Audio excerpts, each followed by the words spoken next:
నమస్తే. గుంటూరు ప్రజల చిరకాల కోరిక శంకర విలాస్ ఫ్లైఓవర్ అవసరాలు తీర్చలేకపోతుందని, దాని స్థానంలో కొత్త ఫ్లైఓవర్ నిర్మించాలని చాలా కాలం నుంచి గుంటూరు ప్రజానీకం కోరుకుంటున్నారు. అంతకుముందు ప్రభుత్వాలు కూడా అది నిర్మించాలని అనేక సార్లు ఆలోచన చేశాయి.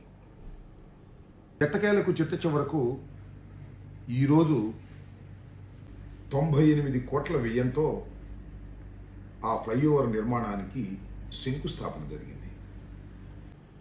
ఈ శంకుస్థాపన జరిగిన తర్వాత ఒక విచిత్రమైన పరిస్థితి ఏర్పడుతూ ఉంది. ఈ శంకుస్థాపన జరిగినందుకు ఆనందపడాలో బాధపడాలో గుంటూరు పట్టణ ప్రజానీకానికి అర్థం కాని ఒక విషమ పరిస్థితిగా ఏర్పడింది. నాకు ఒకటి గుర్తొస్తుంది. ఒక రాజుగారు లేక వారికి ఒక సంతానం కలిగిందట. అదే రోజు వారి తల్లిగారు కూడా మరణించారట. వెళ్ళినటువంటి ప్రజానీకం తల్లిగారు మరణించినందుకు బాధపడాలో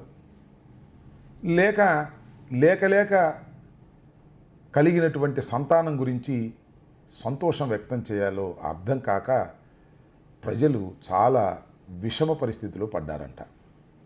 అదేవిధంగా ఇవాళ 98 కోట్లతో నిర్మించేటటువంటి ఫ్లైఓవర్ చూసి ఆనందపడాలో లేక ఈ ఫ్లైఓవర్ చాలా చిన్నదై అవసరాలు తీర్చలేనటువంటిదిగా తయారవుతుందని బాధపడాలో అర్థం కాని విషమ పరిస్థితి ఇవాళ గుంటూరు ప్రజానీకానికి వచ్చిందని నేను అభిప్రాయపడుతున్నాను.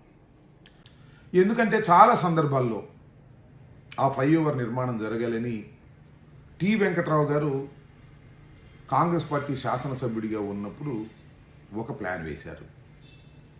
ఆ తర్వాత తెలుగుదేశం పార్టీ అధికారంలోకి వచ్చిన తర్వాత 2014-19లో కూడా ఒక ఫ్లైఓవర్ నిర్మించాలని డిపిఆర్ కూడా తయారు చేశారు. దానికి తెలుగుదేశం పార్టీలో ఉన్నటువంటి ఆ రోజు ఎంపీ గారు గల్లా జయదేవ్ గారు, అదేవిధంగా అయ్యన్న పాత్రుడు గారు ఆర్ఎండ్బి మినిస్టర్గా ఉన్నారు. వాళ్ళు ప్రత్యేకంగా వచ్చి విజిట్ చేశారు. అప్పుడు వేణు గారు పార్లమెంటు సభ్యులుగా కూడా ఉన్నారు నర్సాపేటకి. వీళ్ళు ముగ్గురు విజిట్ చేసి 167 కోట్ల రూపాయలతో మార్కెట్ దగ్గర నుంచి లార్జ్ సెంటర్ వరకు ఒక భారీ ఫ్లైఓవర్ని ఏర్పాటు చేస్తామని, అదేవిధంగా ఆర్ఓబీనే కాకుండా ఆర్యుబీలు కూడా రైల్వే స్టేషన్ దగ్గర ఏర్పాటు చేస్తామని హామీ ఇచ్చారు. సరే, హామీ నెరవేర్చలేదు అనుకోండి.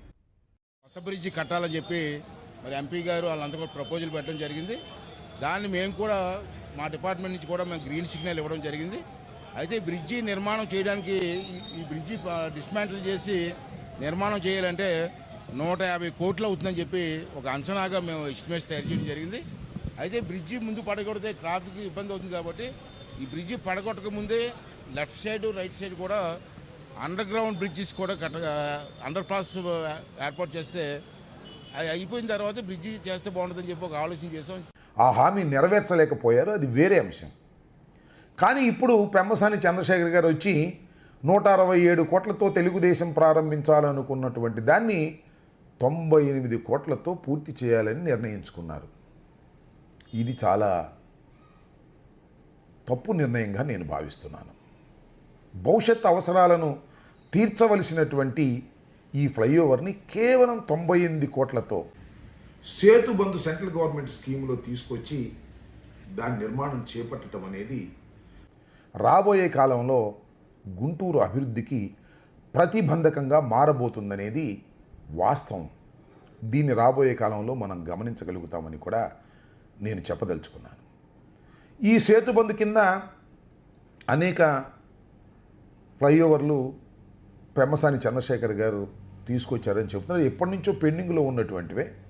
రెడ్డిపాలెం దగ్గర ఒకటి, అదేవిధంగా పలకలూరు దగ్గర ఒకటి, 2 ఫ్లైఓవర్లు సేతుబంధుకని తీసుకొచ్చారు. ఇది కూడా ఆ కేటగిరీలోనే తీసుకొచ్చారు. ఆ రెండిటి వల్ల గుంటూరు చాలా అభివృద్ధి చెందుతుంది, దానిలో ఏ విధమైన సందేహము లేదు.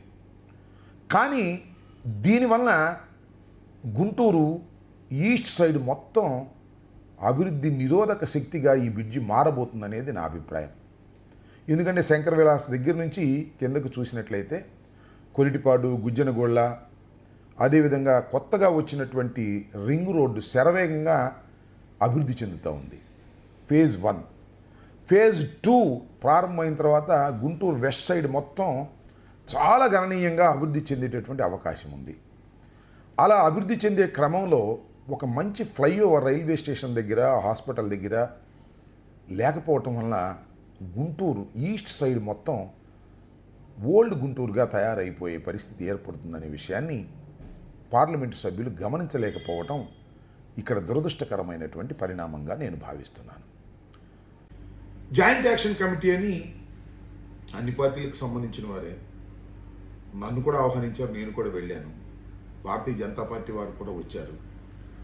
చాలామంది వ్యాపారవేత్తలు ఉన్నారు, ఎలైటెడ్ పీపుల్ ఉన్నారు. వాళ్ళందరూ కూడా చాలా విజ్ఞప్తులు చేశారు. ఈ 98 కోట్లతో మీరు నిర్మించేటటువంటి ఈ ఫ్లైఓవర్ గుంటూరు పట్టణానికి చాలా చెడ్డ పేరు తీసుకొస్తుంది, అవసరాలు తీర్చలేదు, దయచేసి దీన్ని పునరాలోచించండి అనేటువంటి విజ్ఞప్తులు చేశారు. కానీ పెమ్మసాని గారు అవేమి పట్టించుకునే పరిస్థితులు లేరు. ఎందుకంటే పెమ్మసాని గారు చక్రం తిప్పుతున్నటువంటి రాజకీయ నాయకుడు, కొత్తగా పార్లమెంటు సభ్యుడయ్యాడు, కొత్తగా కేంద్ర మంత్రి కూడా అయ్యాడు, దానితో పాటు ధనవంతుడు. అది సామెత చెబుతారే, బంగారానికి సువాసన తోడైతే ఎలా ఉంటుందో అని, అలాగే అత్యంత ధనవంతుడికి అధికారం కూడా తోడైన తర్వాత అహంతో వ్యవహరిస్తున్నారనేటువంటిది అందరి అభిప్రాయం. సరే, ఇక్కడ గుంటూరు 1, గుంటూరు 2 ఇంకా ఒక ఎమ్మెల్యే గారు ఉన్నారంటే వాళ్ళు పాపం ఆయనకి సమాధానం చెప్పే పరిస్థితి కానీ, ఆయన మీద ఇన్ఫ్లుయెన్స్ చేసే పరిస్థితి కానీ లేదు. నేను కష్టపడి తీసుకొచ్చాను, 98 కోట్లతోనే దీన్ని పూర్తి చేస్తాను అనే పట్టుదలతో జేఏసీ వారి విజ్ఞప్తిని కూడా పక్కకు పెట్టి శరవేగంగా పనులు పూర్తి చేయాలనే ఉద్దేశంతో శంకుస్థాపన వాళ్ళు చేశారు. ఈ శంకుస్థాపన చేయటం వలన తీవ్రమైనటువంటి నష్టం గుంటూరుకు కలుగుతుందనేది చాలామంది అభిప్రాయం, నా అభిప్రాయం కూడా అదే. కేవలం 98 కోట్లతో నిర్మించాలని అనుకోవటమే ఒక అవివేకం. 167 కోట్లతో తెలుగుదేశం ప్రభుత్వం అధికారంలో ఉన్నప్పుడు వేసినటువంటి డిపిఆర్ని పక్కన ఎందుకు పెట్టారో సమాధానం లేదు. కాకపోతే ఇంకొక 40-30 కోట్లు, 200 కోట్లు అవుతుంది. ఈ 200 కోట్లతో రాష్ట్ర ప్రభుత్వం ఎందుకు ముందుకొచ్చి చేయలేకపోతుందో అర్థం కావటం వల్ల. మీరు పక్కనే చూస్తున్నారు కదా అమరావతి, అద్భుతమైనటువంటి అమరావతి నిర్మిస్తున్నాము అన్నారు. 52,000 కోట్ల రూపాయలు అప్పు తీసుకొచ్చి ఖర్చు పెడుతున్నారు. కిలోమీటర్కి 52 కోట్లు ఖర్చు పెడుతున్నారు, 1 కిలోమీటర్కి. మరి ఇంత అవసరాలు తీర్చగలిగినటువంటి ఒక గొప్ప ఫ్లైఓవర్కి 200 కోట్లు ఖర్చు పెట్టలేరా? అంటే అక్కడ 4 కిలోమీటర్లు ఖర్చు పెట్టాల్సినటువంటి పైకాన్ని ఇక్కడ ఒక అద్భుతమైనటువంటి ఫ్లైఓవర్ నిర్మించడానికి 200 కోట్లు ఖర్చు పెట్టడానికి ఎందుకు వెనుకాడుతున్నారు? అమరావతి మీద ఉన్న ప్రేమ గుంటూరు మీద ఎందుకు లేదు? అమరావతిలో భాగమే కదా గుంటూరు. గుంటూరు పట్టణము, విజయవాడ పట్టణము అభివృద్ధి చెందుతూ ఉన్న క్రమంలోనే అమరావతి కూడా అభివృద్ధి చెందుతున్నప్పుడు అమరావతి ప్రత్యేకంగా అభివృద్ధి చెందుతుంది అనుకోవడం పొరపాటు కదా. మీరు నెగ్లెక్ట్ చేస్తున్నారు గుంటూరుని అనేది చాలామంది అనుకుంటున్నటువంటి అంశం. కాబట్టి సరే, ఇంకా పెమ్మసాని గారు పునరాలోచిస్తారు, మళ్ళీ దీన్ని మార్చుకుంటారని నేను అనుకోను. ఎందుకంటే ఆయన చాలా ఘనంగా దీన్ని చేయాలని అనుకుని చివరికి ఏమీ చేయలేనటువంటి పరిస్థితుల్లోకి వెళ్ళి ఈ పట్టణాన్ని ఒక పాత పట్టణంగా అటు భాగాన్నంతా చేసే విధంగా పెమ్మసాని గారు ఈ నిర్ణయం తీసుకోవటం ఆయన అవగాహన రాహిత్యం, అహం అని నేను అభిప్రాయపడుతున్నాను. ఇప్పుడున్న బ్రిడ్జి గురించి 2 మాటలు చెప్పుకోవాలి. ఇది 1958వ సంవత్సరంలో నీలం సంజీవరెడ్డి గారు ముఖ్యమంత్రిగా ఉన్నప్పుడు దీన్ని ప్రారంభించారు. అప్పుడు దాని ఎస్టిమేషన్ ఎంతో తెలుసా? 8.37 లక్షలతో ఈ బ్రిడ్జిని పూర్తి చేశారు. ఇది సుమారుగా 70 సంవత్సరాలు గుంటూరు ప్రజల అవసరాలు తీర్చగలిగింది. గుంటూరు అభివృద్ధిలో భాగమైంది. అలాంటి బ్రిడ్జి వయసు మళ్ళీపోయింది, అవసరాలకు తగ్గట్టుగా లేదు, అవసరాలు పెరిగాయి. అందువల్ల దాని స్థానంలో కొత్త బ్రిడ్జిని నిర్మించవలసినటువంటి అవసరం ఉన్నదనేది అందరూ భావిస్తున్న అంశం, అది నిజం కూడా.